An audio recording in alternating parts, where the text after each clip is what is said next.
Bem-vindos e bem-vindas. Hoje apresentarei a vocês mais uma história emocionante. Espero que estejam preparados e preparadas para uma viagem encantadora que irá inspirar e motivar o seu dia com muita sabedoria. Antes de começar, peço-lhes que se inscrevam no canal e ativem o sininho para que não percam nenhum conteúdo inspirador. E vamos para a história. No alto de um vilarejo cercado por brumas e colinas, vivia um menino chamado Elan. Seu nome, que significava força que desperta, fora escolhido por uma avó que sempre dizia: ele vai ver o que os outros não enxergam. Elan não falava muito. Tinha olhos grandes e escuros, daqueles que parecem guardar o céu da noite. Preferia os silêncios aos ruídos, as pausas aos discursos. Enquanto os outros meninos corriam, ele caminhava devagar, como quem escuta o chão antes de pisar. Na parte mais alta da casa onde morava, havia um sótão com uma janela antiga. Era estreita, de madeira gasta e vidro ondulado. Muitos nem sabiam que ela existia. Mas Elan sabia. Subia lá todos os dias ao entardecer. Sentava-se diante da janela e olhava. Não era apenas o que via, era como via. Lá do alto, o mundo parecia mais lento. As folhas dançavam em outro ritmo. As nuvens mudavam de forma como se contassem histórias. Às vezes, ele via coisas que não estavam lá, ou que só ele percebia, como um sopro de saudade no vento, ou uma pergunta escondida no canto do dia. Certa tarde, enquanto observava a vila, notou algo diferente. No telhado da casa ao lado, havia uma menina sentada. Tinha cabelos vermelhos como brasa e o olhar perdido no horizonte. Ela também parecia estar ouvindo o silêncio.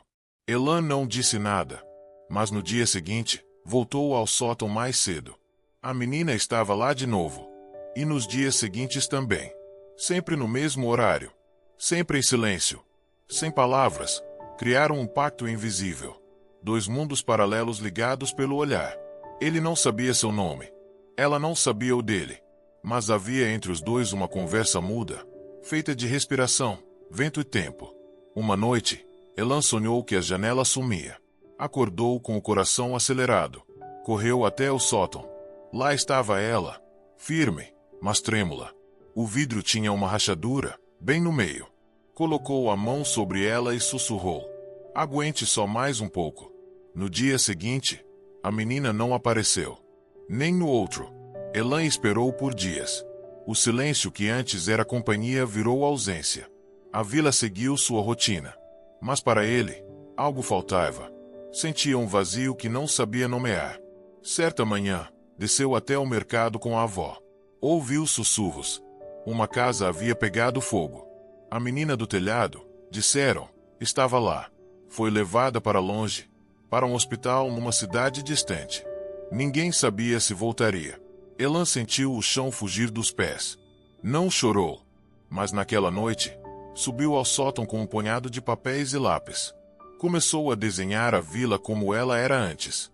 Depois, desenhou a menina no telhado. Em cada linha, deixava pedaços de saudade e esperança. A rachadura da janela parecia crescer. Mas ele continuava, desenho após desenho. A avó o observava de longe, com olhos de quem já esperou muito na vida. Um dia, entrou no sótão, sentou-se ao lado do neto e disse: quando a gente não pode alcançar alguém, a gente cuida do lugar onde essa pessoa nos fez sentir. Elan não respondeu. Apenas continuou a desenhar. Com o tempo, outros começaram a subir até o sótão. Primeiro, os primos. Depois, os vizinhos. Todos queriam ver os desenhos. Alguns pediam para deixar um também.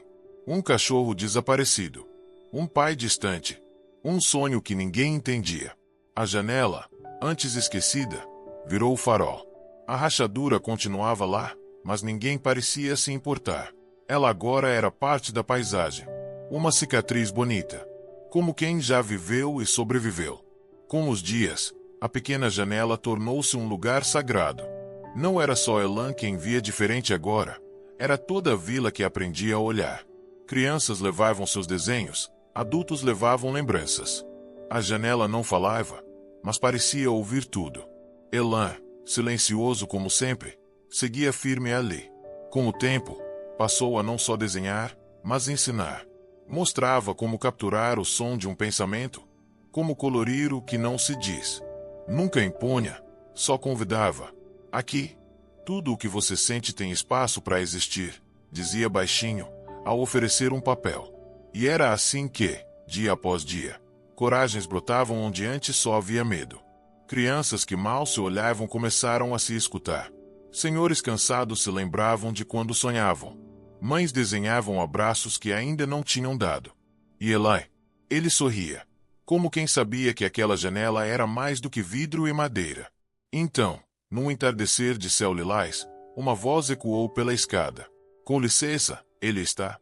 Era uma mulher de cabelos vermelhos, presos em um coque bagunçado. Trazia nas mãos uma pequena caixa de madeira e os olhos marejados. Elan reconheceu o olhar antes mesmo de reconhecer o rosto. Você voltou, disse, com a voz trêmula e firme ao mesmo tempo. Ela sorriu, como quem reencontra um pedaço esquecido de si. Guardei isso para você, disse, entregando a caixa. Dentro, havia um punhado de papéis queimados, restos de desenhos antigos, salvos do incêndio. Elan passou os dedos com delicadeza sobre o papel chamuscado. Depois, estendeu um lápis para ela. Tem espaço aqui também. Ela se sentou, e pela primeira vez desde que partirá, desenhou. Um telhado, 2 vultos, uma janela entre eles. As linhas se encontraram, como se o tempo todo estivessem esperando por aquele momento. A vila, ao saber da volta da menina, agora moça, celebrou em silêncio. Não com festas ou cartazes, mas com mais visitas ao sótão, mais desenhos deixados ao pé da janela, mais escutas abertas. A avó de Elan, já com os cabelos como neve, subiu certa noite e se sentou no mesmo degrau de sempre. Ele se aproximou, e ela disse com doçura: às vezes, nosso maior presente é ensinar os outros a escutar. E você fez isso sem dizer quase nada. Elan apenas segurou sua mão. O tempo seguiu seu curso. O sótão ficou pequeno. A janela, gasta, mas firme. Então, decidiram abrir espaço. Construíram uma nova sala ao lado, com janelas amplas, mas mantiveram aquela primeira, com sua rachadura intacta. Diziam que ela era o coração de tudo. Crianças que antes não tinham voz agora guiavam rodas de conversa. Adolescentes pintavam os muros da vila com cenas que nasciam ali. E os mais velhos, mesmo com mãos trêmulas, ainda subiam os degraus para deixar suas histórias. Anos se passaram. Elan cresceu. Sua voz, antes baixa, tornou-se eco suave pela vila. Continuava a olhar pela janela todos os dias. Às vezes em silêncio, às vezes ao lado de alguém. Mas sempre com a mesma entrega. Certa manhã, uma menina o procurou. Tinha os olhos atentos e os pés descalços. Posso te mostrar um desenho? Perguntou. Elan sorriu. Aqui, tudo pode ser mostrado. Ela abriu o papel. Era a janela, mas não sozinha. Nela, havia rostos. Mãos que se tocavam. Corações desenhados em linhas tortas, mas sinceras. Essa é a janela onde o mundo escuta a gente, não é? Elan olhou fundo nos olhos da menina e disse: é a janela onde a gente aprende a escutar o mundo também. E naquele instante, percebeu que sua missão estava viva, não porque ele a carregava sozinho, mas porque tinha aprendido a deixá-la se espalhar. A janela seguiria, com outros olhos, outros silêncios, outros desenhos, mas sempre com a mesma essência. Há de lembrar que, mesmo quando não sabemos o que dizer, há sempre um espaço onde tudo pode ser sentido. Se gostou, por favor, compartilhe com seus amigos e inscreva-se em nosso canal. Sinta-se à vontade também para compartilhar conosco suas experiências. Espero vê-los no próximo vídeo.